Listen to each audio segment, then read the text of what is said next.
माहिती मनोरंजनाचा खजिना विविधा. गीत संगीत संवादाचा अनोखा संगम विविधा.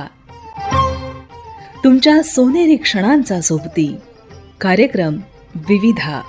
विविधा विविधा. श्रोते हो, आजच्या नमस्कार अमरावती कार्यक्रमात नाट्यविधा काल, आज आणि उद्या या विषयावर नाट्यकर्मी सागर रघुवंशी यांच्याशी नितीन भट यांनी साधलेल्या संवादाचा भाग दुसरा आपण ऐकणार आहोत. या कार्यक्रमाचे सादरकर्ते आहेत भैयालाल टेकाम. श्रोते हो, नमस्कार. अमरावती कार्यक्रमात परत एकदा आपलं स्वागत. आणि आपल्यासोबत काल जे पाहुणे होते नाट्यकर्मी सागर रणधीरसिंह रघुवंशी आज परत आपल्यासोबत आहेत. आणि काल आपण या विषयावर चर्चा करत होतो, नाट्यविधा काल, आज आणि उद्या या विषयाचा दुसरा भाग घेऊन आज आम्ही परत आलो आहोत. तर नमस्कार अमरावती कार्यक्रमामध्ये सागर सर, तुमचं परत एकदा खूप खूप स्वागत या दुसऱ्या भागात. धन्यवाद. काल आपण अमरावतीच्या रंगभूमीबद्दल बोलत होतो, पण मला खरं तर तुम्हाला थोडंसं रंगभूमीची दुरावस्था, ज्याला आपण दुरावस्था म्हणजे सगळीच, अगदी सभागृहाची दुरावस्था असो किंवा त्याकरता आकारलं जाणारं भाडं असो, ते पण बरेचदा कधी कधी असं होतं की हौशी नाट्यकर्मी अगदी विन्मुख होऊन जातात, असं काहीतरी असतं. ते या संदर्भामध्ये नाट्यकर्मी म्हणून तुम्ही कधी काही असं केलं आहे का की या सगळ्या गोष्टींचं काहीतरी सोक्षमोक्ष निघावा यातून? असं नाही, अतिशय चांगला प्रश्न आहे. कारण अमरावतीमध्ये नाट्यगृहाची अवस्था बघता आपल्याकडे 2-3 नाट्यगृह आधी पण होते. आपल्या नेहरू मैदान म्हणून आपल्याकडे जे आहे तिथे एक नाट्यगृह आहे लहानसं, टाउन हॉल ज्याला म्हणतो आपण. दुसरं आपल्याकडे सांस्कृतिक मंडळाचं आहे एक, ज्ञानेश्वर सांस्कृतिक भवन. हे 2च आपल्याकडे नाट्यगृह आहेत सध्या. बरोबर. आणि महत्त्वाचं काय माहिती आहे का, की जी हौशी नाट्य करणारी लोक असतात त्यांच्याकडे तेवढा मुबलक पैसा नसतो. पण आपल्याकडे सध्याची जी दुरावस्था आहे नाट्यगृहाची, म्हणजे सांस्कृतिक नाट्य मंडळ आपल्याकडे जे ज्ञानेश्वरचं आहे, म्हणजे सादरीकरण करताना बाहेरची जी नाटकं करणारे कलावंत इथे येतात त्यांची पण नाराजी असते, त्यांनी ते बोलवून पण दाखवलेली असते. आपल्याकडचे बरेचसे जे संच आहेत जे नाटक करतात त्यांची सुद्धा ओरड असते की इथे व्यवस्थितपणे पूर्ण आपल्याला सोयी नाही आहेत. ह्या बाबतीमध्ये 1-1.5-2 वर्षापूर्वी एक मुद्दा मी स्वतःच त्या बाबतीमध्ये बोललो होतो.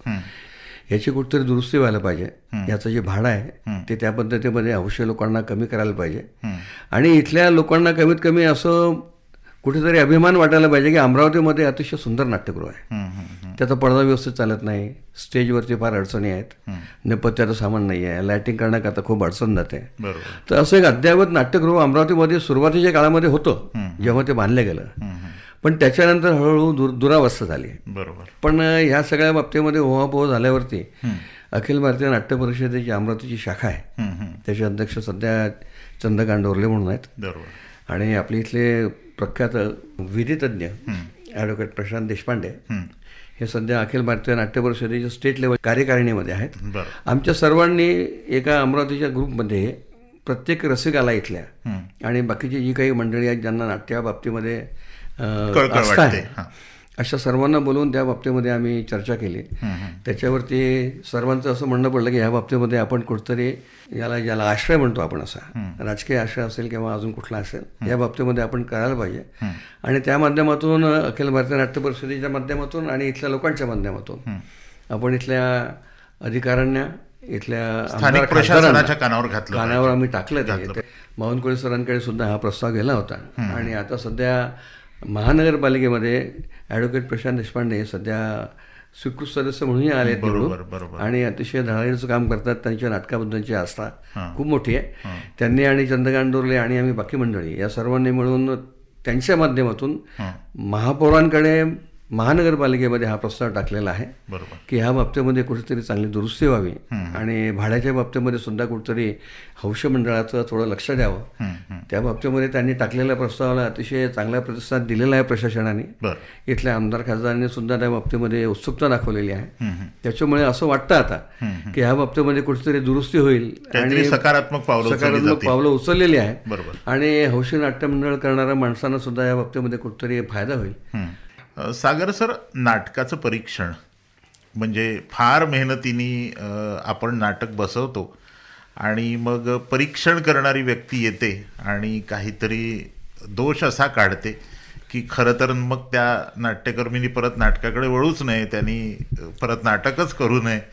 तर नाट्य परीक्षण हे तुमच्या नाट्य कलाकृतीच्या सादरीकरणाला आणि एकूणच काय त्याच्यावर परिणाम करतं? अतिशय सुंदर प्रश्न आहे. अमरावतीतले एवढे नाटक करणारे कलावंत असतील, संच असतील, त्या सर्वांच्या मनातला प्रश्न आहे. बरोबर. कारण स्पर्धेच्या माध्यमातून जेव्हा आपण चांगलं काम करण्याचा प्रयत्न करतो तेव्हा त्या बाबतीमध्ये त्या पद्धतीमध्ये आपल्याला कुठतरी गुणवत्ता प्रमाणपत्र तरी असेल किंवा आपली गुणवत्ता मोजल्या गेली पाहिजे ही प्रत्येकाची अपेक्षा असते. हो. आणि नाटक बसवणाऱ्या प्रत्येक माणसाला हेच वाटतं की मी चांगलं नाटक बसवलं आहे. त्याच्यामध्ये कमी जास्तपणा काय असेल हे बाहेरच्या माणसांना कळतो, पण प्रत्येकाला कळतो आहे. पण परीक्षण मंडळाकडनं येणारे जे परीक्षक असतात, म्हणजे हा मी जे बोलतो आहे त्याच्यामध्ये थोडं दारिष्ट्य आहे की परीक्षण करताना बऱ्याच वेळा कुठतरी गल्लत होते, असा बऱ्याच लोकांचा आरोप आहे. आणि त्याच्यामध्ये थोडंफार तथ्य आहे. पण होतं काय त्याच्यामध्ये माहिती आहे का की 19-20 समजा असेल तर चालू शकेल, काही हरकत नाही. एखादा वरचढपणा असेल, कमीपणा असेल, पण एखादी गोष्ट चांगली वाटते परीक्षकाला, कारण ते परीक्षकाचं व्यक्तिगत मत असतं. बरोबर. तो नेमकं कुठल्या गोष्टीला चांगलं पाहतो आणि कुठल्या गोष्टीला वाईट देतो हे त्या प्रत्येक माणसाच्या त्याचा दृष्टिकोन आहे तो. बरोबर. पण 19-20 ठीक आहे, पण एकदम 10 आणि 20 नाही चालत ना. त्याच्यामुळे स्पर्धेमध्ये समजा असा 10-20चा कुठला परिणाम झाला तर त्या बाबतीमध्ये गैरसमज निर्माण होतो आणि थोडंसं वादंगाले तोंड फुटतं. पण याचा अर्थ नाट्य स्पर्धेमध्ये आपण भागच घेऊ नये असं होत नाही. बरोबर. कारण प्रेझेंटेशन हा पॉझिटिव्हिटीचा प्रकार आहे. प्रत्येकाने प्रेझेंट करायला पाहिजे नाटक. बरं वाईट बोललं जाणारच आहे, पण आपण त्यातून खचून जाण्यात अर्थ नाही. खचण्यामध्ये अर्थ नाही आहे. पण नाटक कुठेतरी करणं हे आपलं काम आहे. कारण कसं आहे, त्याच्याशिवाय ही कुठल्या प्रकारची चळवळ चालणारच नाही. पण ह्याचा अर्थ परीक्षकांनी सुद्धा ह्याकडे दुर्लक्ष करावं असंही नाही. त्यांनी सुद्धा जबाबदारीनेच परीक्षण करायला पाहिजे. कारण त्या बाबतीमध्ये बऱ्याचशा लोकांनी घेतलेली मेहनत आणि त्याच्यावर फिरणारं पाणी ह्या बाबतीमध्ये बरेचसे लोक नाटक सोडतात, बरेचसे संच बंदही होतात. बरोबर. पण त्या बाबतीमध्ये कुठतरी हुरूप देणारा निर्णय समजा लागत असेल तर त्या बाबतीमध्ये सगळ्याच लोकांना तर काही पूर्ण तुम्ही समाधान देऊ शकत नाही. खरं. हे फार कठीण काम आहे. पण परीक्षणाचा दर्जा दुरुस्त व्हायला पाहिजे ही निश्चितपणे आवश्यक गोष्ट आहे. मंडळी नमस्कार. अमरावती कार्यक्रमात आपण चर्चा करतो आहोत नाट्यकर्मी सागर रघुवंशी यांच्याशी. नाट्यविधा काल, आज आणि उद्या या विषयावर. सर, एक साधारणपणे प्रत्येक कलाकाराला किंवा दिग्दर्शकाला विचारला जाणारा हा प्रश्न आहे, म्हणून मी तो तुम्हाला विचारतो आणि तो विचारला गेला पाहिजे. तो असा की तुमची आवडती नाटकं नेमकी कोणती आहे? समजा तुम्हाला 3 नाटकं सांगायची झाली, तुमची आवडती 3 नाटकं, तर ती कोणती तुम्ही सांगाल आणि का ती नाटकं तुमची आवडती आहे? तसं पाहिलं तर हा जरा विस्तृत प्रश्न आहे. कारण कुठलाही दिग्दर्शक जेव्हा एखादं नाटक बसवतो तेव्हा ते त्याच्या मनातलं असतं म्हणूनच बसवतो. बरोबर. त्याच्यामुळे ते आवडत नाही असं होणंच नाही आहे. पण काही काही नाटकं आपल्याकडे आठवणीमध्ये अशा यासाठी राहतात की ते बसवताना त्याच्यामध्ये जी गंमत आलेली असेल, त्याच्यामध्ये जे नाविन्य असेल आणि जे आपल्याला पहिल्यांदा भावलं असेल, असे नाटक करताना त्या बाबतीतली जी कसरत आहे किंवा ते शिकवताना त्याचा पूर्ण अभ्यास करताना आणि ते झाल्यावरती त्याच्यामध्ये मिळणारं जे यश आहे ते यश जेव्हा आपण बघतो ना, ते का मिळालं याचा जेव्हा तुझा गाभा जो असतो ना, तो गाभा फार महत्त्वाचा असतो. आणि तो गाभा म्हणजे कसं आहे की नाटक हे शेवटी कुठेतरी मेसेज देणारं माध्यम आहे. तर त्या माध्यमातून जर पाहिलं आपण तर मला माझे तर सगळीच नाटकं चांगली वाटतात, पण हे निवडणं कठीण आहे. पण तरी आम्हाला 3 नाटकं पाहिजेत तुमची आवडती. एक पब्लिक शिट्टी नाटक, मी ज्या नाटकापासून या नाटक क्षेत्रामध्ये आलो ते नाटक मला भयंकर आवडतं. काय विषय होता त्या नाटकाचा? पब्लिक शिट्टी हे एक सटार आहे. रमेश पवार सरांचं नाटक आहे आणि त्या माणसाने मला खूप शिकवलं. पब्लिक शिट्टी हे नाटक असं आहे की ते तुम्ही वाचायला दिलं एखाद्या माणसाला तर त्याला ते बसवता येणार नाही. कारण त्या नाटकातली भाषा, त्या नाटकातलं नेपथ्य, त्या नाटकाचं सादरीकरण आणि त्या नाटकामध्ये कौतुकाची गोष्ट अशी आहे की त्याच्यामध्ये एकही ब्लॅकआउट नाही आहे. बरं. नाटक कुठेच बंद होत नाही. लाईट असताना नाटकाचं नेपथ्य बदललं जातं. बरं. आणि ती जी त्याच्यामधली जी पॅरिटी आहे ती इतकी उत्सुकतेने करायची असते की ती आपल्या लोकांना कळतं असतं की आता हा सेट चालला आणि हा सेट येतो आहे. बरं. आणि महत्त्वाचं त्याच्यामध्ये कसं आहे की सगळं लाईव्ह म्युझिक आहे त्याला. त्यांनी जे लिहिलेलं नाटक आहे ना, त्याची सटार जे आहे ते प्रहसनी म्हणता येणार नाही त्याला, ते विडंबनात्मक नाटक आहे असं. आणि समाजव्यवस्थेवरती त्याचा आशय आहे. या समाजव्यवस्थेमध्ये ज्या मी म्हटलं ना तुम्हाला आधी की उत्कृष्ट विनोदी चुटका कुठला, तो वास्तवतेतील विसंगती आणणार आहे. या नाटकामध्ये जे आहे ते वास्तवतेमधली विसंगती राहिलेली आहे. हा नाटकाचा विषय होता. हा विषय होता नाटकाचा. आणि ते करताना त्याच्यामध्ये एवढं काही लाईव्ह होतं, गाणे लाईव्ह, म्युझिक लाईव्ह, सगळंच लाईव्ह. त्याच्यामुळे ते करताना अतिशय मजा आली मला. आणि ते नाटक मी आतापर्यंत 4 वेळा केलं आणि 4 वेळा मी वेगवेगळ्या संचात केलं.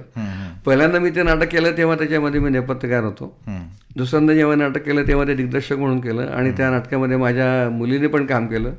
तिसऱ्यांदा आत्ता परत ते नाटक केलं, त्याच्यामध्ये पण मी तोच रोल केला होता जो रोल त्याच्यामध्ये होता गाणाऱ्याचा. दिग्दर्शक असेल गाणं असं माझ्याकडे तो रोल होता.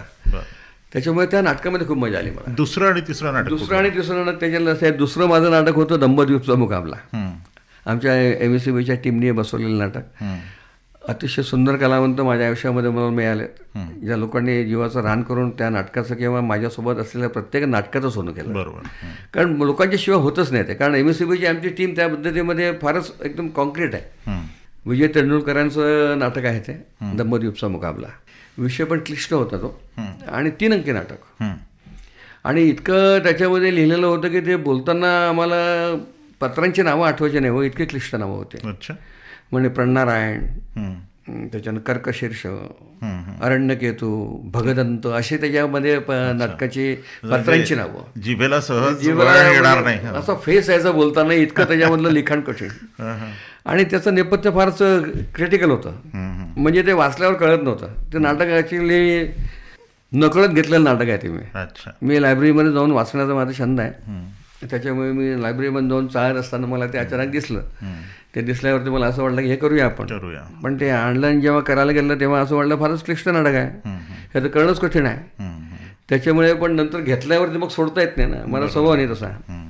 मी घेतल्यावरती पूर्ण त्याच्यामध्ये समोर निभावायलाच पाहिजे आपण. तिसरं माझं नाटक होतं, त्याच्यातलं कोर्ट मार्शल तयार केलं होतं एक आपण. कोर्ट मार्शल नावाचं नाटक होतं. सगळी नवीन पोरं आता अमरावतीमध्ये जे अतिशय चांगलं काम करतात, झाडीपट्टीमध्ये पण ते अतिशय चांगलं काम करतात.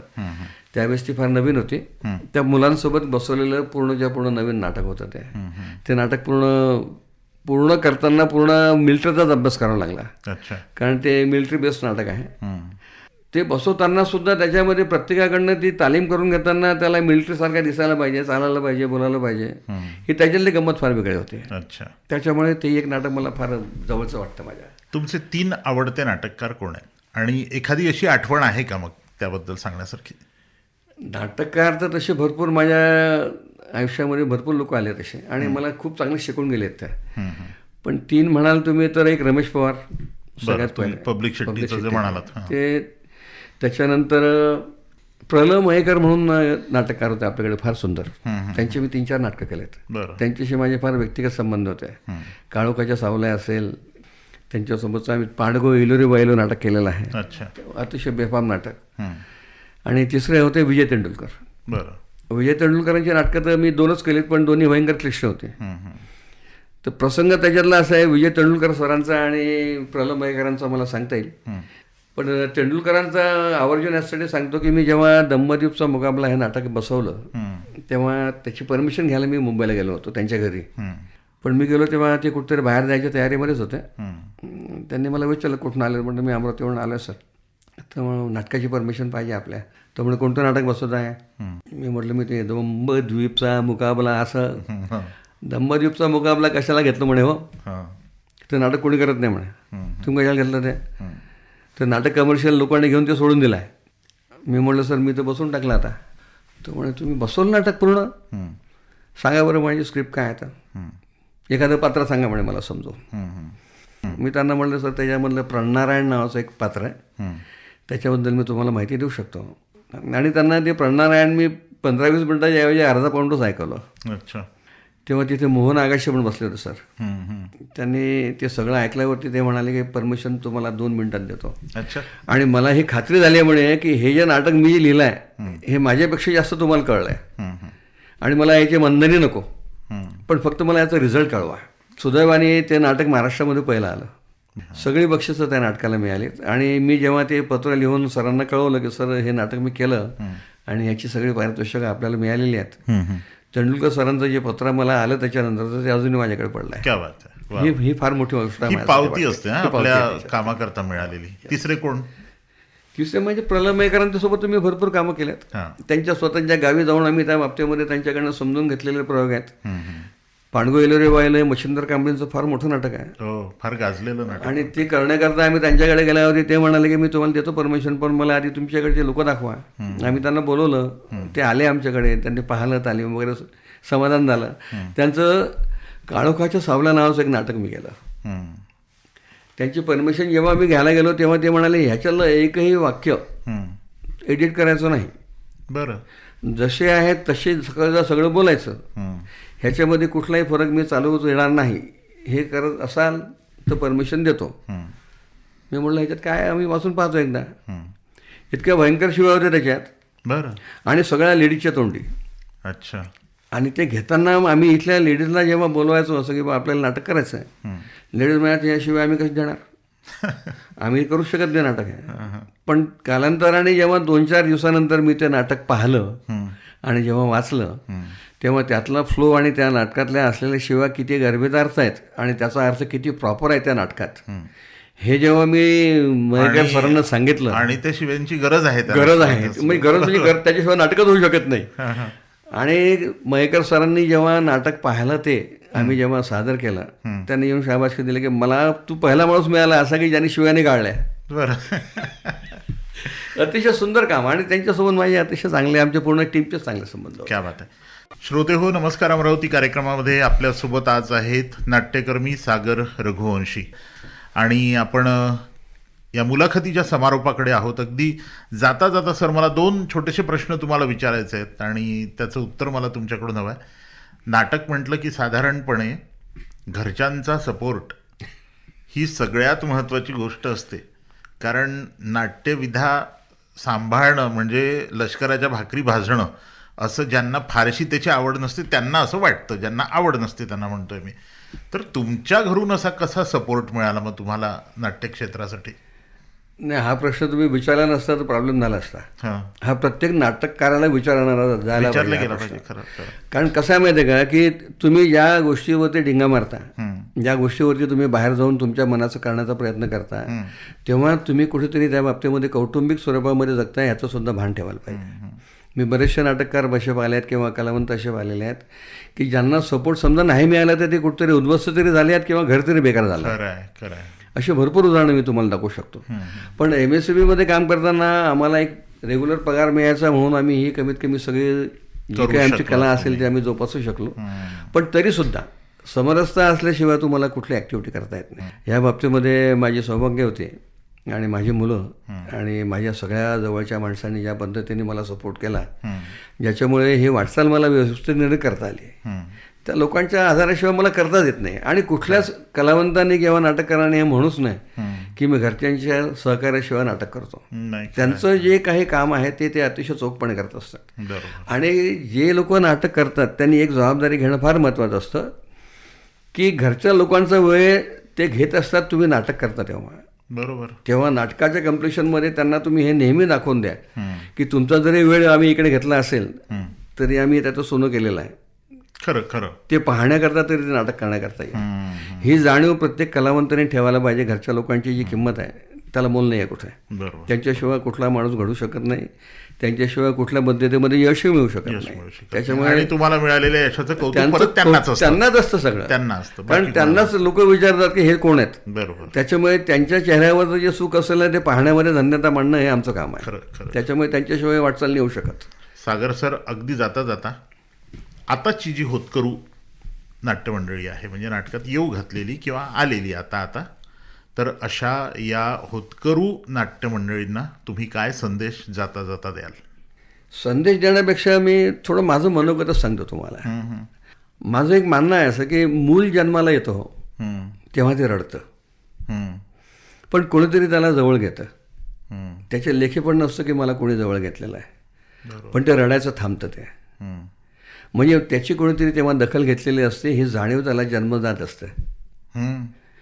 मला कोणीतरी घेतलेली म्हणजे दखल जर जाणवली तर त्या बाबतीमध्ये मला आयुष्य जगण्याची जी मूर्तिमंत मिळालेलं वरदान आहे ते मला आयुष्यभरामध्ये जर जोपासता आलं तर त्या बाबतीमध्ये मला एक दखल घेता येते की ज्या नाटकाच्या प्रवासामध्ये मी कामाला लागलेलो आहे त्याच्यामध्ये असलेल्या सर्वांची मला दखल घेणं भाग आहे. आणि माझ्यामुळे ह्या नाट्यकलाकृतीचा किंवा या नाट्यकलेचा कुठे ऱ्हास होणार नाही किंवा ह्याला कुठे कालबोट लागणार नाही, ह्याची दखल जर मी घेतली कधी तर ही नाट्यसृष्टी अजून भरेल. हे प्रत्येक कलावंतांनी दखल घेणं फार महत्त्वाचं आहे. त्याच्यामुळे नाटक बंद नाही व्हायला पाहिजे किंवा त्याच्यामुळे एखाद्या वेळेस नाटक अजून जास्त बहरायला पाहिजे. नाटक संपेपर्यंत त्या संस्थेसोबत राहणं, त्या नाटकासोबत राहणं, त्या कुटुंबामध्ये रमणं आणि त्याच्यानंतर त्या पूर्ण नाट्यकलाकृतीचा आनंद घेणं, हे जर जमलं तर स्वतःला कलावंत म्हणून घेण्यामध्ये कुठेतरी निश्चितपणे आपल्याला अभिमान वाटेल. क्या बात आहे. म्हणजे सागर सर, प्रत्येकाने घ्यावं असं मला वाटतं. थोडक्यात असं की अनिश्चिततेच्या क्षेत्रात जर वावरायचं असेल, म्हणजे यशाचीही निश्चिती नाही आणि अपयशाचीही निश्चिती नाही, तर अशा क्षेत्रात वावरताना जे काय केलं पाहिजे ते हे केलं पाहिजे, आवश्यक आहे ते. मंडळी, आपल्यासोबत होते सागर रघुवंशी सर. अनेक वर्ष नाट्यक्षेत्रामध्ये ते यशस्वीपणे वावरत आहेत आणि खूप छान विषय त्यांनी या 2 भागांमध्ये आपल्यासमोर आपल्याला मार्गदर्शन केलं. नाट्यविधा काल, आज आणि उद्या. तर या त्यांनी दिलेल्या अमूल्य माहितीकरता, मार्गदर्शनाकरता आपण सागर सर, आकाशवाणी अमरावतीच्या वतीने आणि आमच्या सर्व प्रेक्षकांच्या वतीने मी तुमचे खूप खूप आभार मानतो की खूप मोलाचा विषय तुम्ही या ठिकाणी आलात आणि आमच्यासमोर अगदी फुलवून सादर केलात. याकरता तुमचे आकाशवाणीच्या वतीने खूप खूप धन्यवाद. मी सुद्धा आकाशवाणीच्यासाठी आभार मानतो की त्यांनी मला इथे बोलवून जो सन्मान आणि मला जी संधी दिली त्याकरता मी आकाशवाणीचे आणि आपल्या इथल्या सगळ्या लोकांचे मनापासून आभार मानतो आणि धन्यवाद देतो. धन्यवाद. श्रोते हो, आजच्या नमस्कार अमरावती कार्यक्रमात नाट्यविधा काल, आज आणि उद्या या विषयावर नाट्यकर्मी सागर रघुवंशी यांच्याशी नितीन भट यांनी साधलेल्या संवादाचा दुसरा आणि अंतिम भाग आपण ऐकलात. या कार्यक्रमाला निर्मिती सहाय्य होतं सचिन जगताप यांचं. तांत्रिक सहाय्य दिलं होतं सुनील किनीकर यांनी. तर या कार्यक्रमाचे सादरकर्ते होते भैयालाल टेकाम. माहिती मनोरंजनाचा खजिना विविधा. गीत संगीत संवादाचा अनोखा संगम विविधा. तुमच्या सोनेरी क्षणांचा सोबती कार्यक्रम विविधा. विविधा विविधा.